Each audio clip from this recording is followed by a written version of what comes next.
General గా మనకి రాహు కారకత్వాస్ ఏంటి అంటే రాహు వాయుతత్వం గల గ్రహం అన్నమాట. యాక్చువల్ గా మనకి ఇది ఆకాశంలో మనకి 9 గ్రహాలు అంటే ఆ, రవి నుంచి శని వరకు 7 గ్రహాలు అండ్ మిగతా యురేనస్, నెప్ట్యూన్ అండ్ ప్లూటో ఈ గ్రహాలతో మనము కంపేర్ చేసుకుంటే ఇవి కంటికి కనిపించే గ్రహాలు.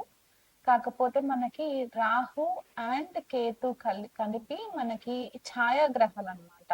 అంటే మనకి నార్మల్ గా ఆకాశంలో కనపడవు. సో కనపడకపోయినా కూడా లేనిది ఉన్నట్టుగా చూపించడమే రాహు కేతు గ్రహాల యొక్క విశిష్టత అన్నమాట. అండ్ ఇవి ఈ రెండు గ్రహాలు మనం స్పెసిఫిక్ గా ఈ వీడియోలో రాహు గురించి తెలుసుకునే ప్రయత్నం చేద్దాము. రాహు గ్రహం ఏంటి అంటే లేనిది ఉన్నట్టుగా క్రియేట్ చేయడము, భ్రమలో పెట్టడము, భయాలు కల్పించడము, ఇలాంటివన్నీ కూడా రాహు కారకత్వాల కిందికి వస్తాయి. అలాగే మనకి ఇప్పుడు ప్రజెంట్ గా చూసుకున్నట్లయితే మోడర్న్ టెక్నాలజీలో మనకి ఆర్టిఫిషియల్ ఇంటెలిజెన్స్ అనేది చాలా బూమ్ అవుతుంది కదా. ఈ వర్చువల్ రియాలిటీ, మనకి ఆర్టిఫిషియల్ ఇంటెలిజెన్స్ టెక్నాలజీ ఎంత మనము పై స్థాయిలోకి వెళ్తున్నా కొద్దికి చూసుకుంటే మనకి రాహు అంత ఎక్స్పాండ్ అవుతూ ఉంటుంది అనమాట. అండ్ రాహు ఏ భావాలలో ఏ రాశులలో ఉంటే ఛాయాగ్రహం కాబట్టి తనకంటూ ఒక స్పెసిఫిక్ ఆకారం అలాంటివి ఉండవు కాబట్టి ఏ రాశిలో ఉన్నా ఏ భావాలలో ఉన్నా వాటి యొక్క నేచర్ ని తీసేసుకుంటూ ఉంటుంది అనమాట. ఫర్ ఎగ్జాంపుల్ ఒక గురుగ్రహంతో కలిసి ఉందనుకోండి. గురుగ్రహంతో కలిసి ఉన్నప్పుడు గురు కారకత్వాలు ఏంటి, గురు లక్షణాలు ఏంటి, దాన్ని బట్టి రాహు కూడా తనని తాను మార్చేసుకుంటూ ఉంటుంది అనమాట. సో ఏ గ్రహంతో కలిసి ఉంటే ఆ గ్రహం యొక్క కారకత్వాన్ని రాహు తీసేసుకు ఉంటుంది. అండ్ ఇంకొకటి ఏంటంటే రాహుకి జనరల్ గా ఫుల్ బాడీ ఉండదు అనమాట, పొట్ట భాగం వరకే ఉంటుంది. అండ్ కేతుకి వచ్చేసరికి ఏంటంటే పొట్ట నుంచి కింది భాగం వరకు అంతా కూడా కేతు గ్రహం కిందికి వస్తుంది. జనరల్ గా మనకి క్లాసిక్స్ ప్రకారం చూసుకున్నట్లయితే కనుక సర్పగ్రహాల కిందికి కూడా మనకి రాహు కేతుని విభజించడం జరిగిందనమాట.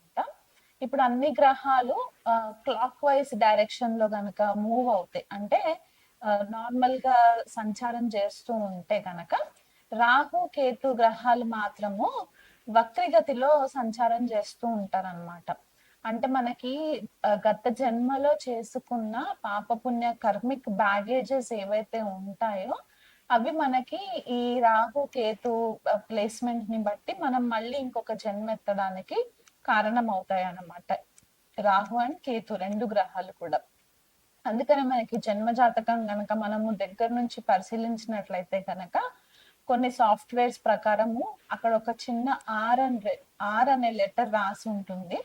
లేదా కొన్ని సాఫ్ట్వేర్స్ లో ఏంటంటే బ్రాకెట్స్ లో వేసి పెడతారనమాట. సో దీనికి అర్థం ఏంటి అంటే వక్రీగతిలో మూవ్మెంట్ ఉంటుంది, రెట్రోగ్రేడ్ మోషన్ లో మూవ్మెంట్ ఉంటుంది ఈ రాహు కేతు గ్రహాలకి అని చెప్పేసి చెప్తూ ఉంటారు. సో అలా కాకుండా రాహు జనరల్ గా ఏం చేస్తుందంటే ఎక్కడ ఉంటే అక్కడ తనని తాను మార్చుకుంటుందని చెప్పాను కదా. ఆంప్లిఫై చేసే లక్షణాలు ఉంటాయి అన్నమాట. అంటే ఎక్కువ ఎక్స్పాన్షన్ చేస్తూ ఆంప్లిఫై చేస్తూ కనిపిస్తూ ఉంటుంది. మనకి రాహు వచ్చేసి ఇంకొకటి ఏంటంటే అడిక్షన్స్. అడిక్షన్ అది జనరల్ గా వ్యసనాలు అని చెప్పేసి అంటూ ఉంటాం కదా. ఒక వ్యక్తికి వ్యసనాలు స్మోకింగ్ అవ్వచ్చు, లేకపోతే మందు తాగడం అలవాటు ఉన్న వాళ్ళు ఉండొచ్చు, లేకపోతే ఎక్కువ మూవీస్ చూడడానికి ఇష్టపడుతున్న వాళ్ళు ఉండొచ్చు, బయట తిరగడానికి ఎక్కువ అంటే ఒక రకమైన వ్యసనం అనేది ఉంటుంది కదా. అదంతా కూడా రాహు కిందికి వస్తుంది. డ్రగ్స్ తీసుకునే వాళ్ళు కూడా రాహు కన్సిడరేషన్ లోకే వస్తుంది. అంటే మనకి సొసైటీలో నార్మల్ గా ఏవైతే మనము యాక్సెప్ట్ చేయని సిచ్యువేషన్స్ ఉంటాయో, యాక్సెప్ట్ చేయని థింగ్స్ ఉంటాయో అవన్నీ కూడా రాహు కేతు ప్రభావంలోకి వస్తాయి అన్నమాట. ఇంకొకటి ఏంటంటే స్కాండిల్స్. కొన్నిసార్లు మనము మనీ లాండరింగ్ స్కాండిల్స్ జరగడం చూస్తూ ఉంటాము, లేకపోతే అనుమానాస్పదమైన స్థితిలో ఉన్న వాళ్ళని చూస్తూ ఉంటాం కదా. ఇవన్నిటికీ కూడా రాహు కారణం అవుతారు. ఎక్కడో ఒక చోట వీళ్ళకి రాహు కొన్ని గ్రహాలు రాహు నక్షత్రంలో ఉండడం కానీ, రాహు యొక్క వీక్షణ పడడం కానీ, లేకపోతే రాహు చేత వేరే గ్రహాలు కలిసి ఉండడం కానీ ఇలాంటివి కనిపిస్తూ ఉంటూ ఉంటాయి. అండ్ మన కర్మలు గత జన్మలో మనం చేసుకున్న ఆ ఆ, చెడు కర్మలు ఏవైతే ఉంటాయో అవన్నిటికీ కూడా మనకి కర్సస్ అని చెప్తూ ఉంటాం. అంటే శాపాలు. ఆ అవి పితృశాపాల కిందికి వస్తున్నాయా, మాతృశాపాల కిందికి వస్తున్నాయా, స్త్రీ శాపం కిందికి వస్తుందా, ఇవన్నీ కూడా రాహుకేతు యాక్సెస్ లో గనక వేరే గ్రహాలు ఉన్నప్పుడు ఈ కర్సెస్ అనేవి రావడానికి ఛాన్సెస్ ఎక్కువ కనిపిస్తూ ఉంటాయి. అండ్ ఇంకొకటి ఏంటి అంటే జనరల్ గా రాహు వృషభ రాశిలో ఉచ్చనొందినట్టు కొన్ని క్లాసిక్స్ చెప్తూ ఉంటారు. కొన్ని క్లాసిక్స్ ఏంటి అంటే మిథున రాశిలో కూడా ఉచ్చనొందుతారు అని చెప్పేసి చెప్తూ ఉంటారు. అంటే ఎక్స్ట్రీమ్ పవర్ అనేది ఎక్కువ రాహుకి ఆ పలానా రాశులలో ఉండడానికి ఛాన్సెస్ ఉంటాయి. అండ్ నీచనొందేది మాత్రము వృశ్చిక రాశి అని కొన్ని రాశులు వాళ్ళు కొన్ని క్లాసిక్స్ చెప్తూ ఉంటాయి. అండ్ ఇంకొకటి ఏంటంటే ధనుసు రాశి అని చెప్పేసి కొన్ని రాశులు చెప్తూ ఉంటాయి, కొన్ని క్లాసిక్స్ చెప్తూ ఉంటాయి అన్నమాట. సో దీన్ని బట్టి అంటే జనరల్ గా భూతత్వ రాశులు ఏవైతే ఉంటాయో వృషభ రాశి, మనకి కన్యా రాశి, మకర రాశి, ఇలాంటి రాశులలో రాహు చాలా మంచి రిజల్ట్స్ ఇవ్వడానికి ఛాన్సెస్ ఎక్కువ ఉంటాయి. ఎందుకంటే రాహుకి ఆబ్సెషన్ ఉంటుంది. ఏదైనా సాధించాలంటే భౌతిక ప్రపంచం పైన ఆసక్తి ఎక్కువ ఉంటుంది. మెటీరియలిస్టిక్ లైఫ్ లీడ్ చేయడానికి ఇంట్రెస్ట్ ఎక్కువ ఉంటూ ఉంటాయి. కాబట్టి ఈ పర్టికులర్ రాశులు ఏవైతే చెప్పానో భూతత్వ రాశులు దాంట్లో మంచి రిజల్ట్స్ ఇవ్వడానికి కనిపిస్తుంటుంది. మెడికల్ కి వచ్చేసరికి ఏంటంటే మనం ఏదైతే మెడిసిన్స్ తీసుకుంటూ ఉంటాం, అంటే సిరప్స్ తీసుకుంటాం, టానిక్స్ తీసుకుంటాం కదా, బ్రౌన్ కలర్ బాటిల్స్ లో ఉంటాయి, అవన్నీ కూడా రాహు కిందకే వస్తాయి. ఫార్మాస్యూటికల్ బిజినెస్ అంతా కూడా రాహు కిందకే వస్తాయి. కెమికల్ ఇండస్ట్రీ, కెమికల్ ఇంజనీర్స్, లేకపోతే మనకి aerospace engineers, aeronautical engineers, space కి రిలేటెడ్ అంటే మనకి నాసా ఫర్ ఎగ్జాంపుల్, లేకపోతే ఇస్రో, ఇలా వర్క్ చేసే ఇలాంటి ఆర్గనైజేషన్స్ లో వర్క్ చేసే వాళ్ళందరికీ కూడా రాహు ఒక ఎనర్జీ చాలా ప్రామినెంట్ గా ఉండడానికి కూడా మనకి కనిపించే ఛాన్సెస్ ఉంటాయి. సో ఇది బేసిక్ కారకత్వాస్ అన్నమాట. రాహు మేషరాశిలో ఉన్నా లేకపోతే రాహు లగ్నంలో ఉన్నా ఎలాంటి రిజల్ట్స్ ఇస్తాయి, వృషభ రాశిలో ఉంటే, ద్వితీయ రాశిలో ఉంటే ఎలాంటి రిజల్ట్స్ ఇస్తాయో నేను మీకు వివరిస్తాను. రాహు తులారాశిలో జన్మ జాతకంలో గనక ఉన్నట్లయితే గనక తులారాశి మనకి స్పెసిఫిక్ గా మనకి బిజినెస్ పార్ట్నర్స్, లేకపోతే మనకి భార్యాభర్తల మధ్య రిలేషన్షిప్ ఏర్పడడానికి చూసుకునే రాశి అన్నమాట. మనకి ఎదుటి వాళ్ళతోటి ఎవరితోటైనా సరే, అది మన తల్లి తండ్రి రిలేషన్షిప్స్ ఎట్లా ఉంటాయి, మనము బయట ప్రపంచం వాళ్ళతో ఎలా డీల్ చేస్తాము అనే ఒక అంచనా వేయడానికి మనకి హెల్ప్ అయ్యే రాశి అన్నమాట తులారాశి.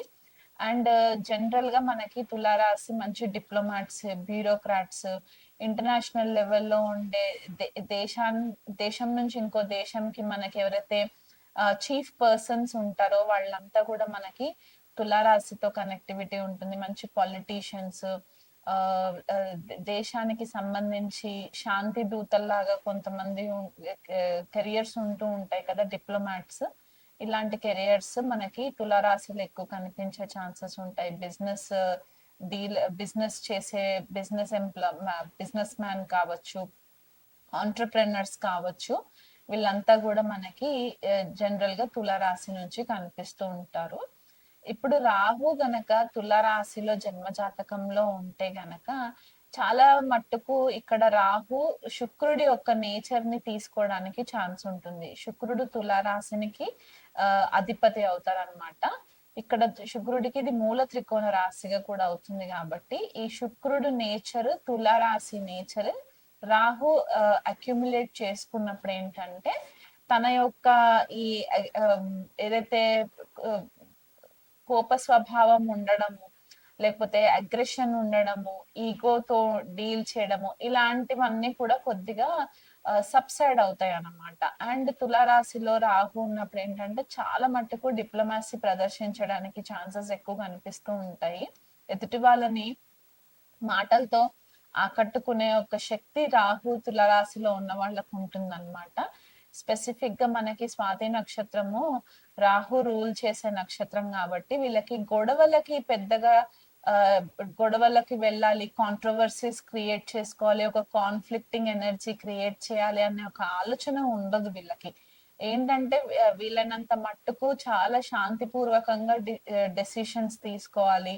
డెసిషన్ మేకింగ్ స్కిల్స్ కూడా మంచి లౌక్యం తోటి వీళ్ళు తీసుకునే సిచ్యువేషన్స్ కూడా కనిపిస్తూ ఉంటాయి అన్నమాట.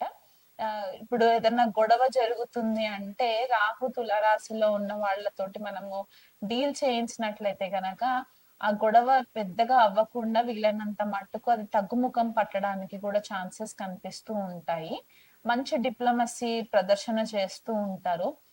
ఇంటర్నేషనల్ పొలిటికల్ లీడర్స్ కి మనం చూసుకున్నట్లయితే గనక ఒక కంట్రీకి ఇంకొక కంట్రీకి యుద్ధ వాతావరణం జరిగే టైంలో రాచరికం చేయడానికి మనం పంపిస్తూ ఉంటాం కదా కొద్దిగా. అలాంటి ప్రొఫెషన్స్ లో కూడా వీళ్ళు ఉండడానికి, అంటే మీడియేటర్ పనులు చేయడానికి కొద్దిపాటిగా వీళ్ళకి మంచి ఆప్షన్స్ ఉంటాయి అన్నమాట.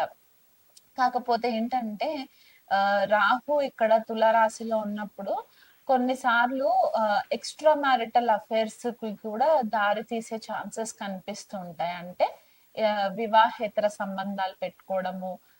ఎందుకంటే ఇక్కడ ఆబ్సెషన్ ఎక్కువ ఉంటుంది. రిలేషన్షిప్ లో ఉండాలి, కాన్స్టెంట్ గా రిలేషన్షిప్ ని ఎంబ్రేస్ చేయాలి అనే ఒక మైండ్ సెట్ ఉన్నప్పుడు ఇది నెగిటివ్ సైడ్. అందరికీ రాహు తులారాశిలో ఉన్న వాళ్ళకు ఉంటుందా అంటే అలా కాదు. ఎవరికైతే జన్మ జాతకంలో రాహు శుక్రుడు కలిసి తులారాశిలో ఉన్న, రాహు కుజుడు కలిసి తులారాశిలో ఉన్న, ఇలాంటి కాంబినేషన్స్ ఉన్నప్పుడు ఇవి జరిగే ఛాన్సెస్ ఉంటాయి అన్నమాట. సో ఒకవేళ మీకు జన్మ జాతకంలో గనక రాహు స్పెసిఫిక్ గా మీకు తులారాశిలో ఉండి దశ అంతర్దశలు వచ్చేటప్పుడు మీకు రిలేషన్షిప్స్ కి సంబంధించి ఇబ్బందులు వస్తున్నా, మీ పార్ట్నర్స్ కి, బిజినెస్ పార్ట్నర్స్ తోటి గనక మీకు ఇబ్బందులు వస్తున్నాయి అని అనుకుంటే గనక లక్ష్మీదేవి ఆరాధన చేసుకోవడము, లక్ష్మీ నరసింహస్వామి స్తోత్ర పారాయణం చేసుకోవడము, లేదా లక్ష్మీ గణపతి స్తోత్రం చదువుకోవడము, స్పెసిఫిక్ గా దుర్గాదేవి సప్తశతి పారాయణం చేసుకోవడం, అరగల స్తోత్రం పారాయణం, అంటే ఎవ్రీడే అరగల స్తోత్రం కనుక మీరు చదువుకున్నట్లయితే ఈ రాహు తులారాశిలో ఉండి మహాదశ అంతర్దశలు వచ్చినప్పుడు ఏంటంటే మీకు ఆ నెగిటివ్ ఎఫెక్ట్స్ ఎక్కువ రాకుండా ఈ అరగల స్తోత్రం ఒక ప్రొటెక్షన్ లాగా ఏర్పడడానికి ఛాన్సెస్ ఉంటుంది. కాబట్టి ప్రతిరోజు మీరు అరగల స్తోత్రం చదువుకునే ప్రయత్నం చేసుకోండి. చిన్న పిల్లలకి ఎవరికైనా సరే ఈ కాంబినేషన్ ఉంటే కనుక చిన్నప్పటి నుంచే వాళ్ళకి దుర్గాదేవి వైపు అడుగులు గనక మీరు వేయించినట్లయితే ఈ రాహు యొక్క చెడు ప్రభావాలు రాకుండా ఎదుటి వాళ్ళ చేతిలో మోసపోకుండా ఉండడం, లేదా వీళ్ళకి మోసం చేయాలి అనే ఒక దురాలోచన రాకుండా ఉండడానికి కూడా ఎక్కువ మట్టుకు ఈ దుర్గాదేవి ఎనర్జీ ప్రొటెక్ట్ చేయడానికి ఛాన్సెస్ ఎక్కువ ఉంటాయి.